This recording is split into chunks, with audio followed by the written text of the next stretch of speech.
Hey, it's Andrew. Tonight, I've got 3 unsettling stories that were sent in by real people. Experiences they swear actually happened.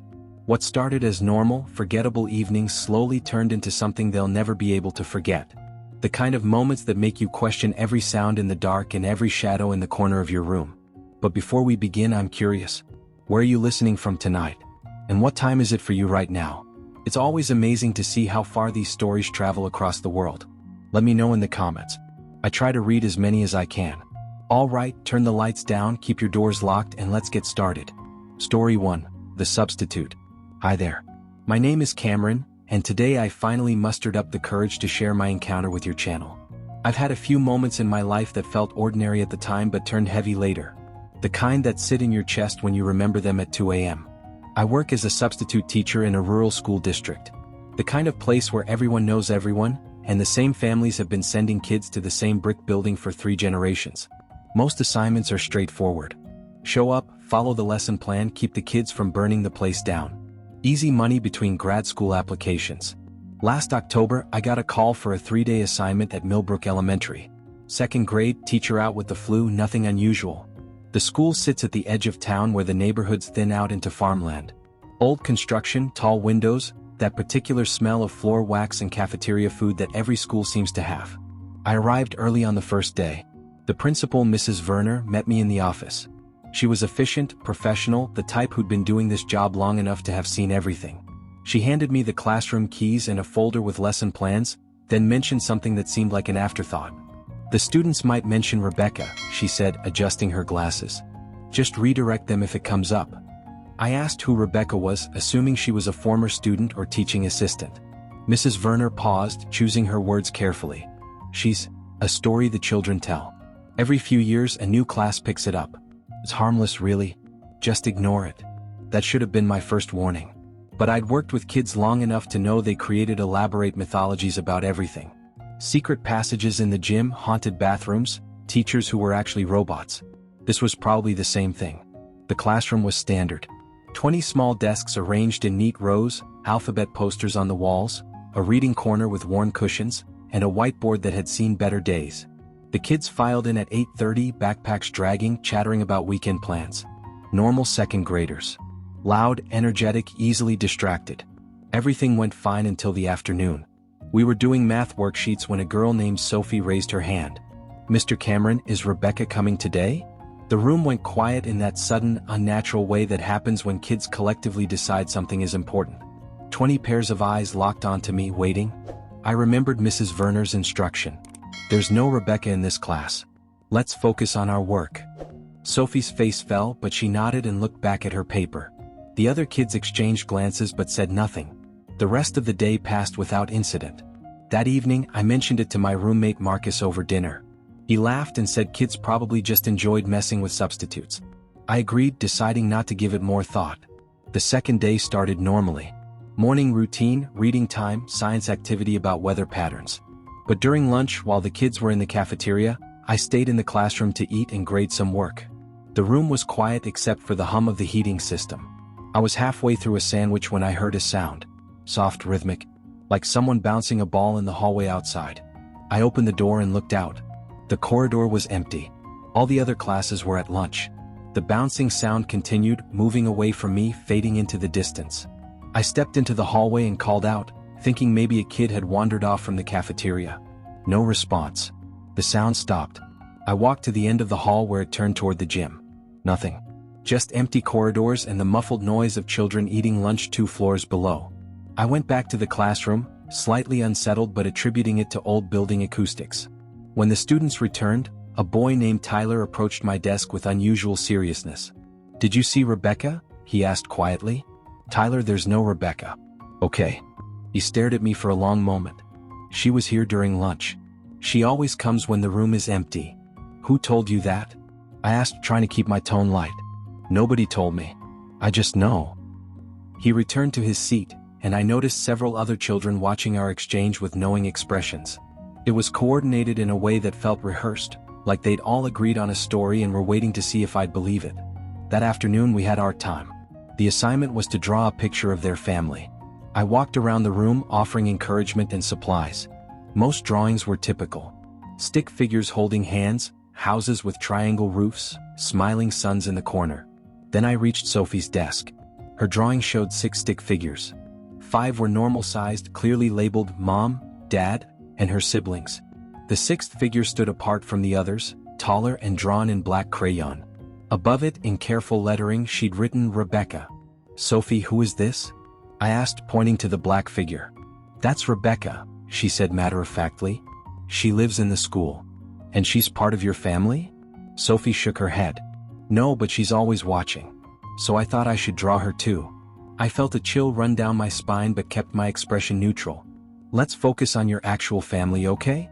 She nodded and started erasing Rebecca, but I noticed her hands were shaking slightly. After school, I stayed late to organize materials for the next day. The building emptied quickly. Teachers heading home, custodians starting their rounds, the buses rumbling away. By 5 p.m. the second floor was silent. I was packing my bag when I heard it again. The bouncing ball. This time closer, right outside the classroom door. I opened it quickly, expecting to finally catch whatever was making the noise. The hallway was empty. But this time I noticed something I'd missed before. At the far end of the corridor, near the water fountain, one of the classroom doors was slightly open. Room 24. It had been closed all day. I walked toward it slowly, my footsteps echoing off the tile floor. As I got closer, the temperature dropped noticeably. Not drastically, but enough to make me aware of it. The door to room 24 swung open another inch as I approached, moved by no visible force. I pushed it fully open and reached for the light switch. The fluorescent bulbs flickered twice before staying on. The room was set up identically to mine. Same desks, same layout. But this room was clearly unused. Dust covered the surfaces and the whiteboard had old, faded writing on it. What caught my attention was the corner by the windows. Someone had arranged a small collection of items there.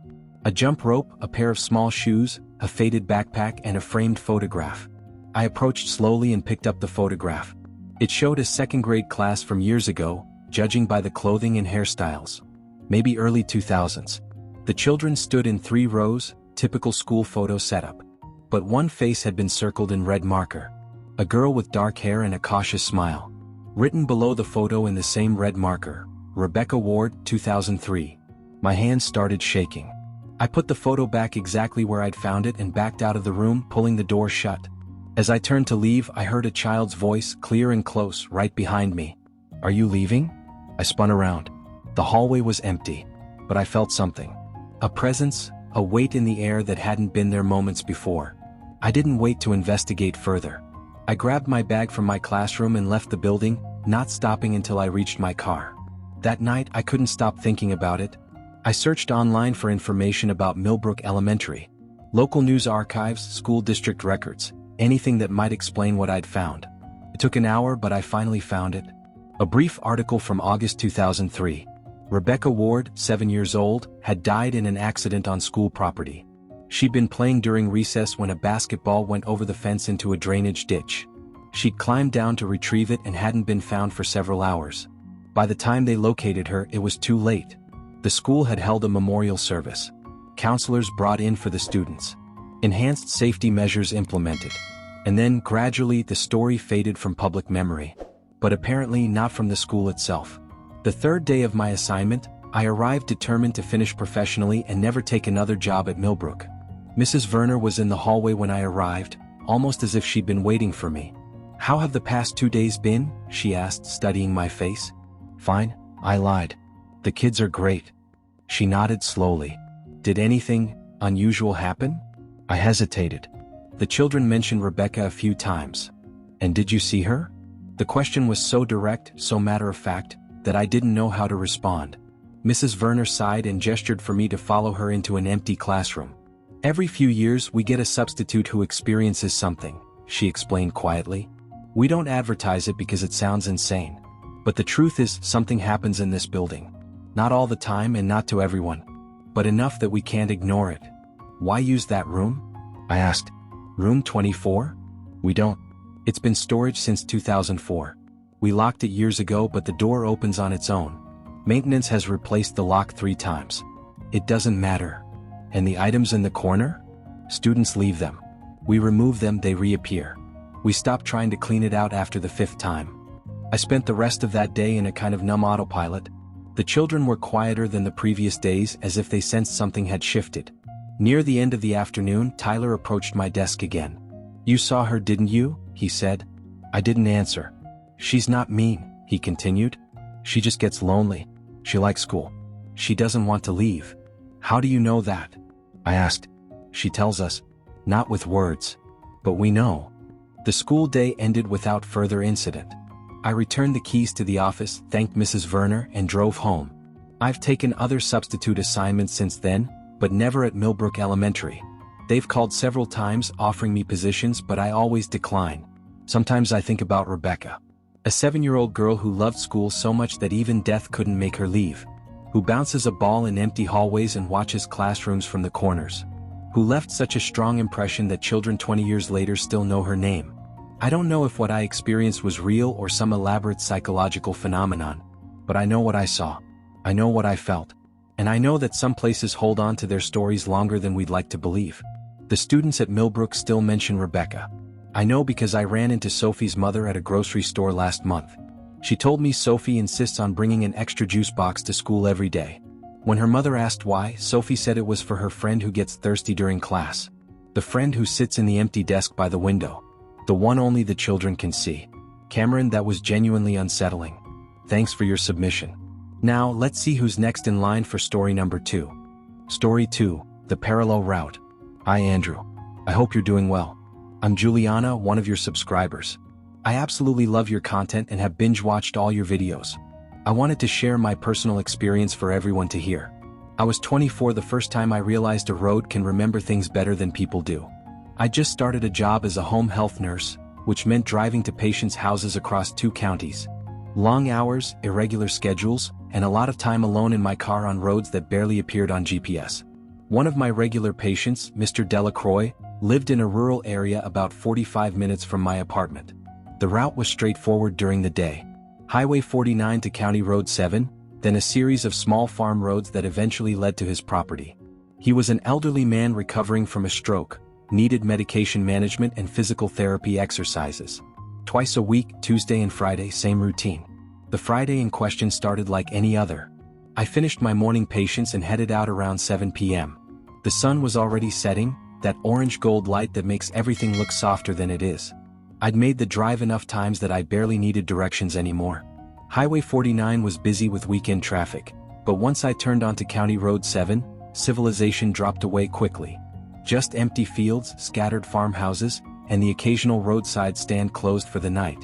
About 20 minutes in, I noticed my GPS acting strange. The route displayed normally, but the arrival time kept changing.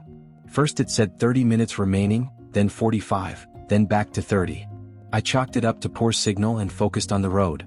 That's when I saw the car ahead of me. A dark sedan, older model, driving exactly the speed limit. Nothing unusual except that I hadn't seen it pull onto the road. It was just suddenly there, maintaining a steady distance ahead of me. I tend to drive a bit faster on empty roads, so I moved to pass. But as I accelerated, the sedan sped up too, maintaining the gap between us. I tried twice more with the same result. The car matched my speed perfectly, never letting me get closer or fall behind. After the third attempt, I backed off, deciding it wasn't worth the effort. Maybe the driver was being cautious, didn't want to be passed on the narrow road. I just followed them until they turned off. But they didn't turn off. Mile after mile, the sedan stayed ahead of me, taking every turn I needed to take. Left onto Miller Road, right onto Baker's Lane, straight through the unmarked intersection near the abandoned dairy farm. Every turn matched my route to Mr. Delacroix's house. The sun had fully set now, and the darkness felt heavier than usual. My headlights illuminated the sedan's rear end, but I couldn't make out the license plate. It was too dirty or too obscured. I couldn't even tell what color the car was anymore. Just a dark shape moving through the night. My phone rang. Mr. Delacroix checking if I was still coming. I told him yes, just running a bit late. He said to be careful, that the roads got tricky after dark. I promised I would and hung up. When I looked back at the road, the sedan had stopped. Completely stopped, right in the middle of the road with no warning. I hit the brakes hard, tires squealing, my nursing bag sliding off the passenger seat onto the floor. I stopped inches from the sedan's bumper. My heart was hammering, adrenaline making my hands shake on the steering wheel. I waited for the driver to move, to pull over, to do something. The car just sat there, Engine running, brake lights glowing red. I honked. No response. I considered getting out to check if the driver was okay, but something stopped me. An instinct, a feeling that getting out of my car would be a mistake. Instead, I put my car in reverse and backed up slowly, planning to go around. As soon as I shifted back into drive, the sedan moved forward again, same speed as before, like nothing had happened. I followed at a greater distance now, every nerve alert. The road narrowed, trees pressing in from both sides, branches forming a tunnel overhead. My GPS had stopped working entirely, screen frozen on a map that didn't match what I was seeing. The sedan's right turn signal clicked on. I knew this turn. It was the final road leading to Mr. Delacroix's property. The sedan took it smoothly and I followed, my pulse finally starting to slow. Maybe this was just a neighbor, someone visiting property nearby. But the property out here was sparse. The road dead-ended at Mr. Delacroix's house. There was nowhere else to go. Sure enough, the sedan continued all the way to the end, pulling into Mr. Delacroix's driveway as if it belonged there. I stopped at the edge of the property, confused and concerned. Had he called someone else? Was there a family member I hadn't been told about? I watched as the sedan parked near the house. The engine shut off. The headlights went dark. But no one got out. The car just sat there, empty looking yet somehow occupied. I grabbed my phone and called Mr. Delacroix. He answered on the second ring. "I'm here," I said. "But there's another car in your driveway." Silence on the other end. "Mr. Delacroix? What kind of car?" His voice had changed, gone tight and worried. "A dark sedan. Older model. It's been driving ahead of me the whole way here." "Juliana, listen carefully. Do not get out of your car. Turn around and leave. Now." "What? I don't understand." "There's no car in my driveway. I'm looking out my window right now. There's no car." My blood went cold. I looked at the sedan sitting 30 feet in front of me, solid and real. "Mr. Delacroix, I can see it. It's right there. I'm calling the sheriff. Please leave. Go back the way you came." I put the car in reverse, hands shaking so badly I could barely grip the wheel. As I backed up, I kept my eyes on the sedan. It remained motionless, but somehow I felt watched, studied. I managed to turn around and started driving back toward the main road. My headlights swept across the trees, the empty fields, the darkness that seemed thicker than before. I kept checking my rearview mirror, expecting to see the sedan following me. It wasn't there. The road behind me was empty. But then I noticed something that made my stomach drop. I was passing landmarks in the wrong order. The abandoned dairy farm was on my right when it should have been on my left. The unmarked intersection came before Miller Road instead of after. Everything was reversed. Like I was driving through a mirror image of the route I'd taken. I tried to focus, telling myself I was just confused, disoriented by fear. But the wrongness continued. Trees that should have been on the left appeared on the right. A barn I'd passed early in the drive appeared again, but different somehow. Same structure, wrong angle. My GPS came back online suddenly, the screen flickering to life. But the route it showed made no sense. According to the map, I was miles from where I should be, on roads I'd never heard of. I pulled over, struggling to breathe. The panic was building, that tight chest feeling that makes thinking impossible. I called Mr. Delacroix back. "Where are you?" he asked immediately. "I don't know. The roads are wrong. Everything's backwards." "Describe what you see." I looked around, trying to find landmarks. There's a barn. Red, but the paint's almost gone. And a fence with 3 crooked posts. "That's on County Road 7, he said slowly. "But Juliana, that barn burned down 8 years ago. It's standing right in front of me." He was quiet for a long moment. "Keep driving. Don't stop again. Follow the road until you see highway lights. Don't look at the GPS, don't follow any other cars. Just drive toward light." I did what he said. I drove, hands locked on the wheel, eyes straight ahead. The road seemed to stretch endlessly, each mile feeling like 10. I passed houses that looked occupied but showed no signs of life. No lights in windows, no cars in driveways, no movement at all. Finally, after what felt like hours but was probably only 30 minutes, I saw it. The glow of Highway 49, traffic lights and signs, and blessed civilization. As soon as my car merged onto the highway, everything snapped back to normal. The GPS corrected itself. The landmarks made sense again. Other cars appeared around me, regular Friday night traffic. I drove straight home, called Mr. Delacroix to tell him I'd made it, then sat in my apartment with every light on until morning. The sheriff who investigated found no evidence of any sedan. No tire tracks in Mr. Delacroix's driveway, no reports of suspicious vehicles in the area. He suggested I'd been tired, stressed, maybe experiencing some kind of episode brought on by long work hours. But Mr. Delacroix believed me.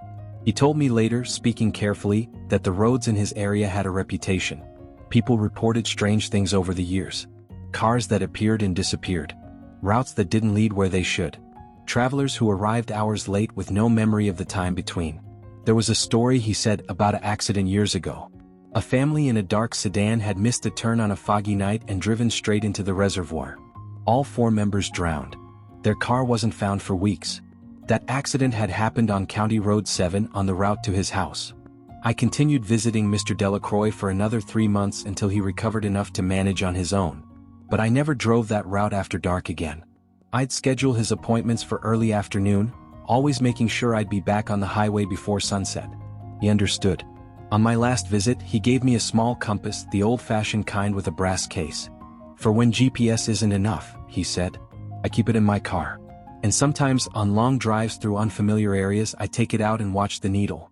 Just to make sure it points where it should. Just to make sure I'm still driving through the world I know. Because somewhere out there, on roads that look normal in daylight, there are routes that don't follow the rules we expect. Where cars drive without drivers, where destinations shift, and where the journey matters more than any map can show. I learned that lesson on a Friday evening, following a dark sedan through a landscape that wasn't quite real. And I'll never forget the feeling of being lost not in space, but in something deeper and far more unsettling. Thanks, Juliana. What I learned from your experience is that some encounters don't make sense, and sometimes the safest choice is simply to respect the unknown. The lesson isn't about fear. It's about caution, awareness, and knowing that some moments are better left unchallenged. Now, time for story number 3 sent by Dakota M. Story 3, The Upstairs Tenant. I met Hannah through a friend's birthday party when I was 26.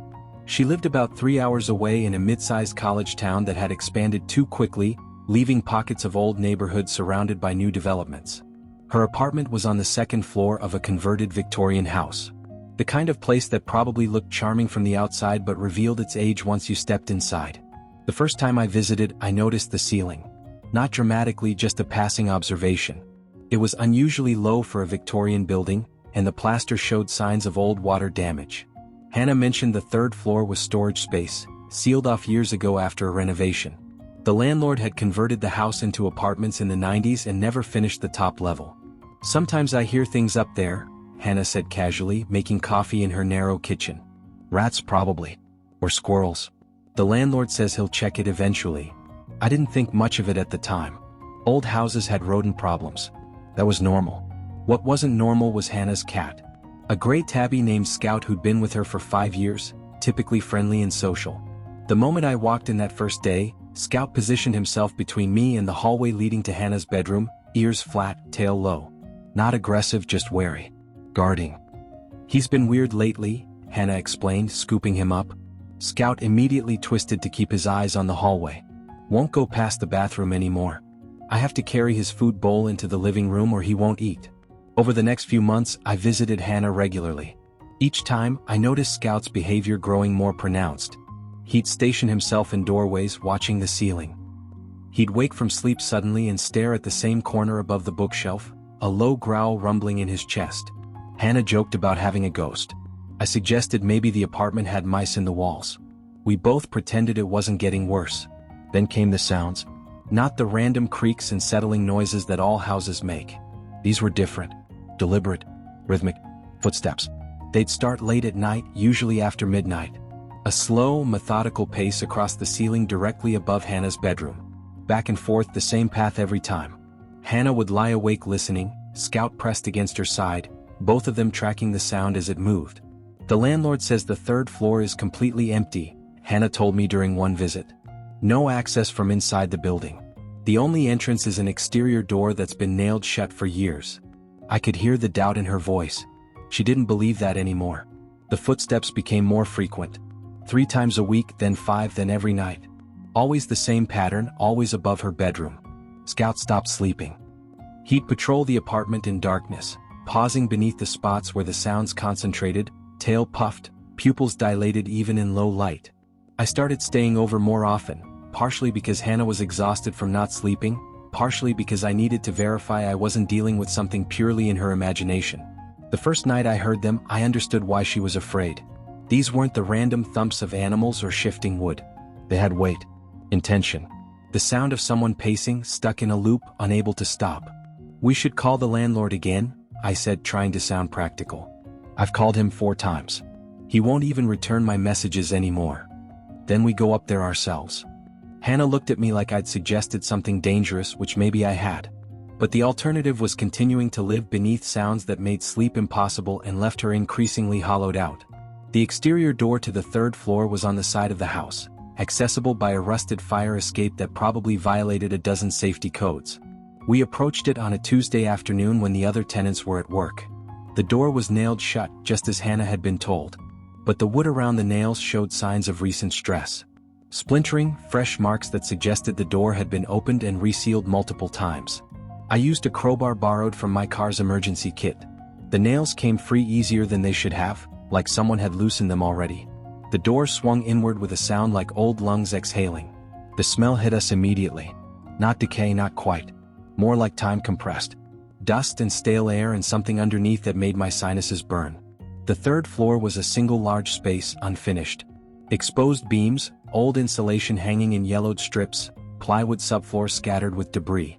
Light filtered through gaps in the boarded windows, creating stripes of illumination that made everything look striped and uncertain.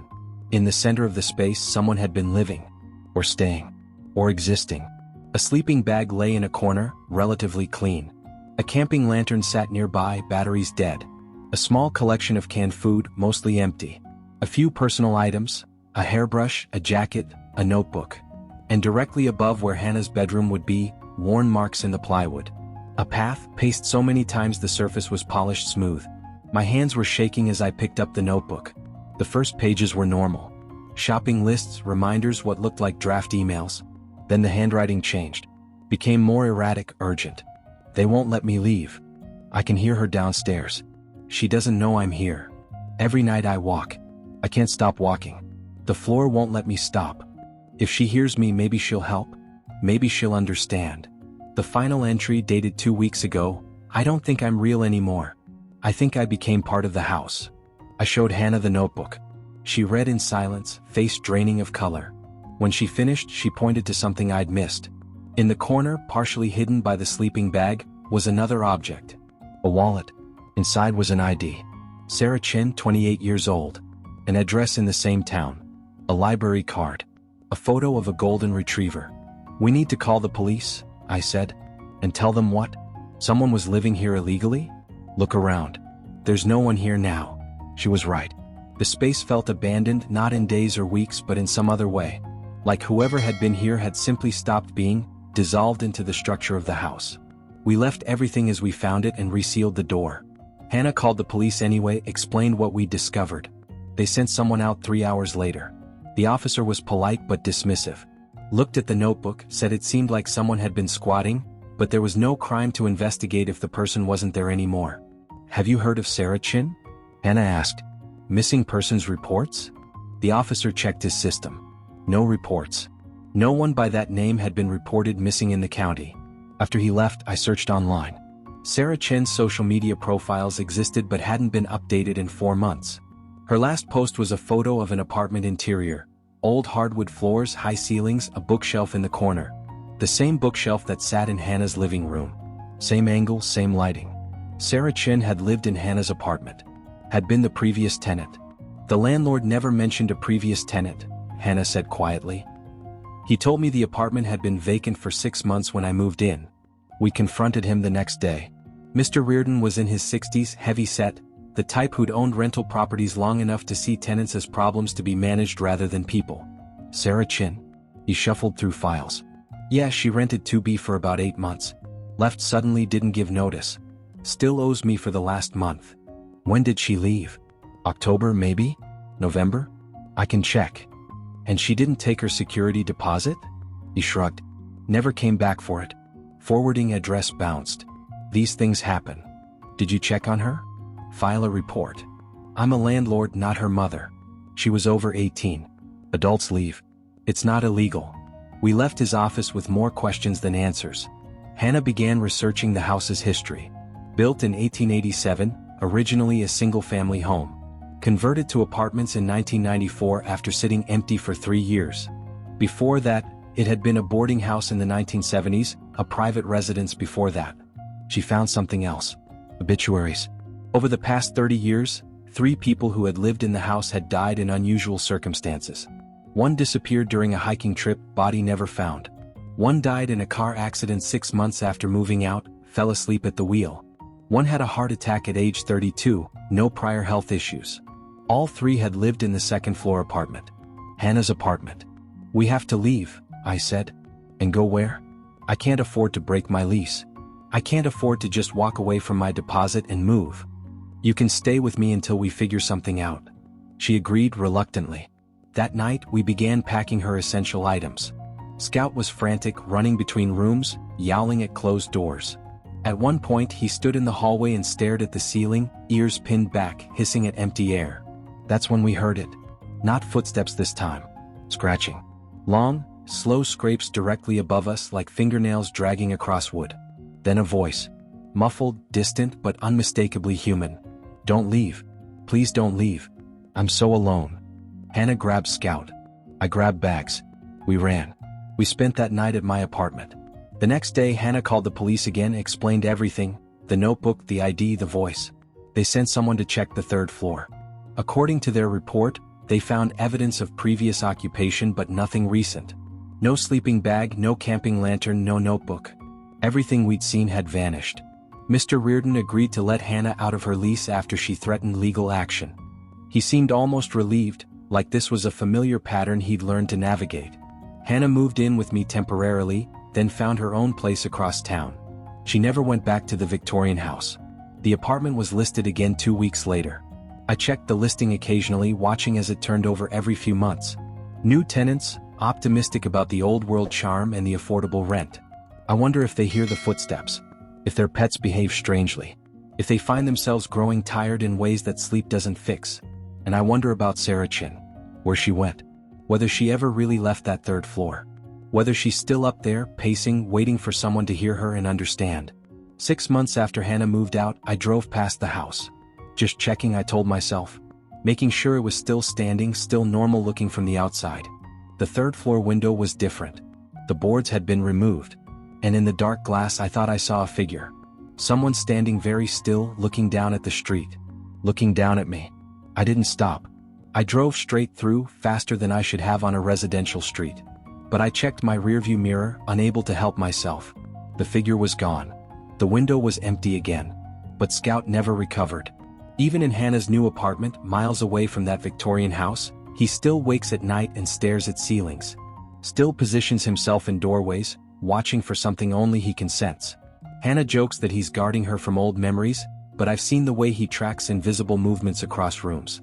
Last month, I received a message from an unknown number. No name, just a text that read, "Is this Dakota? Did you know Sarah Chin?" I stared at the message for a long time before typing back, "Who is this?" The response came 3 hours later, "Her sister. I've been trying to find her for months. Someone told me you might have information." We met at a coffee shop. Sarah's sister, May, looked exhausted in the way that becomes permanent when grief has no closure. She showed me photos of Sarah. Smiling, vibrant, nothing like the desperate handwriting in that notebook. "She stopped answering calls last October," May explained. "Just went silent. Her social media froze. Her landlord claimed she'd moved out, but she never told me she was moving. She would have told me. I told her everything. The 3rd floor, the notebook, the ID we'd found." May listened without interrupting, hands wrapped around her coffee cup like she was trying to draw warmth from it. When I finished, she was quiet for a long time. Finally, she said, "I filed a missing person report. The police said there was no evidence of foul play. Adults have the right to disappear if they want to. But Sarah wouldn't disappear. Not from me." "What did the landlord tell you?" "Same thing he told you. That she left suddenly, owed rent, never came back for her deposit. But I went to that apartment before the new tenant moved in. Some of Sarah's things were still there. Her favorite mug in the cabinet. Her jacket in the closet. She wouldn't have left those." "Did you go to the 3rd floor?" May nodded slowly. "I tried. The door was nailed shut. But when I pressed my ear against it, I heard something. Someone walking. Back and forth, back and forth. My skin prickled." "When was this?" 3 weeks ago," Long after we'd found the notebook. Long after the police had checked and found nothing. What do you think happened to her?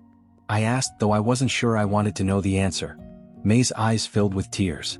I think she's still there. I think something in that house took her and it won't let her go. I think she's trapped in a way we can't understand, and every new tenant is just another chance for that thing to feed.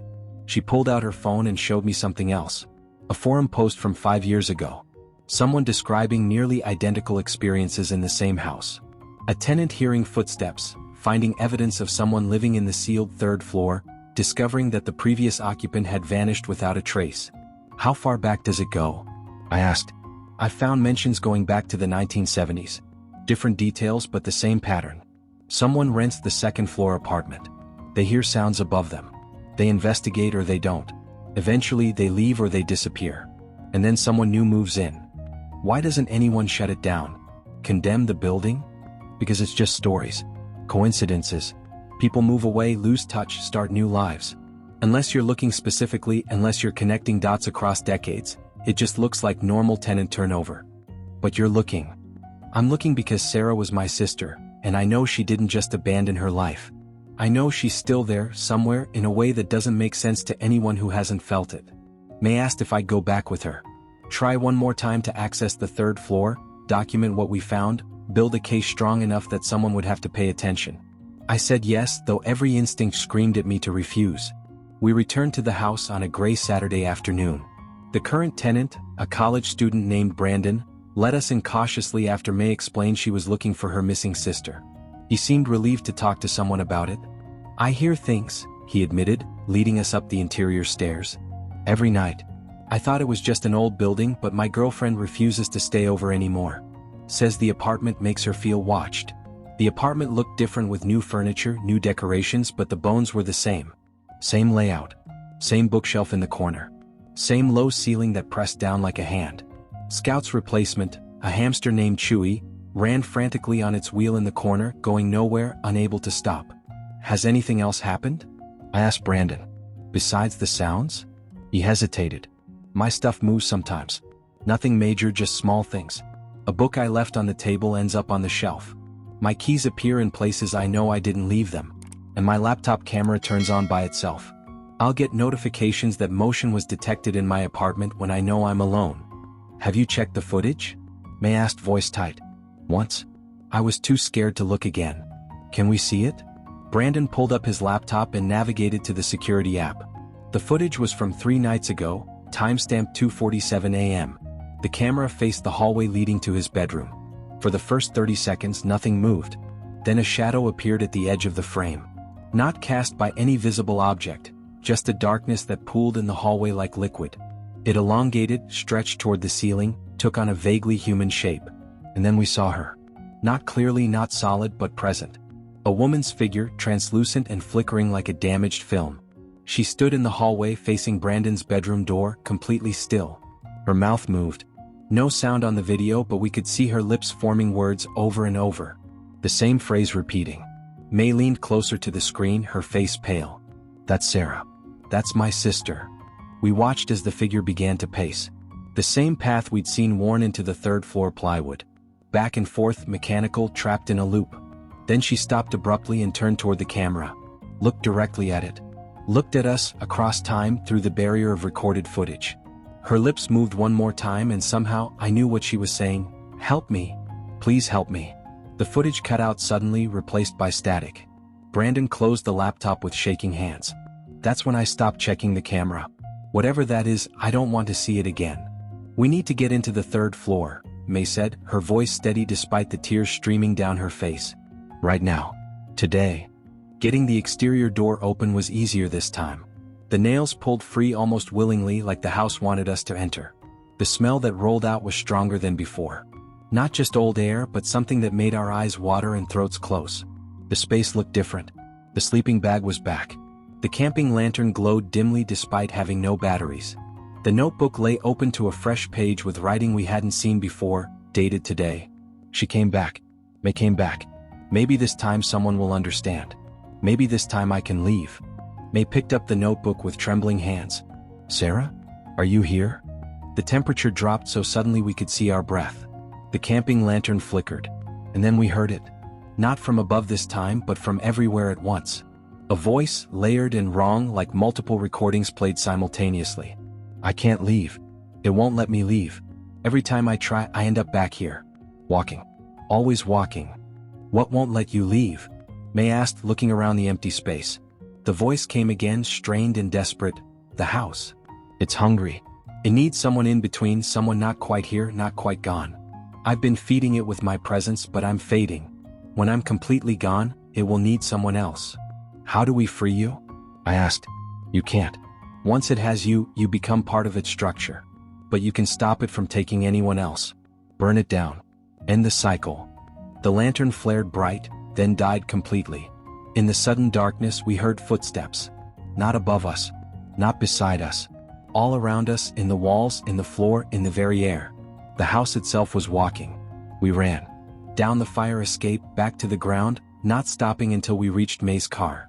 Behind us, the Victorian house stood silent and innocent looking, as if nothing had happened. That night, May filed a report with the fire marshal claiming the building had dangerous wiring. She filed complaints with the housing authority about safety violations. She contacted every news outlet she could find, offering them a story about missing tenants and negligent landlords. Nothing worked. The building remained standing. Mr. Reardon continued renting the second-floor apartment. The pattern continued. But May didn't stop. She created a website documenting everything. Photos, testimonials from former tenants, copies of the notebook pages, the security footage. She posted warnings on every apartment hunting site, every local forum, every place someone searching for housing might look. Some people listened. The apartment stayed vacant for longer periods. But eventually, someone always rented it. Someone who needed affordable housing, who didn't believe in ghosts, who thought the negative reviews were just disgruntled former tenants. And the cycle would begin again. I think about Sarah Chin often. About how a normal person living a normal life can become caught in something that defies every rule we think reality follows. How a house can be more than walls and floors. How some spaces hold on to things they shouldn't, creating prisons that exist outside of time and reason. Hannah still has nightmares. Scout still watches ceilings. May still updates her website, still warns anyone who will listen. And somewhere in that Victorian house on Riverside Drive, in a space between floors that shouldn't exist, Sarah Chin walks. Back and forth, trapped in the endless loop of trying to leave a place that won't let her go. The footsteps continue. The tenants come and go. And the house waits, patient and hungry, for the next person who will hear the sounds and investigate. The next person who will join Sarah in the space between. The next person who will learn too late that some places are meant to hold you, and once they do, you become part of them forever. A special thank you to Dakota for sharing this chilling experience with all of us. And that's it for today's video. I hope you enjoyed these unsettling stories. If you liked my selection of today's submissions, don't forget to hit the like button and subscribe so you never miss a new story. Until next time, stay cautious and remember, sometimes the things we don't see are the ones we should be most afraid of.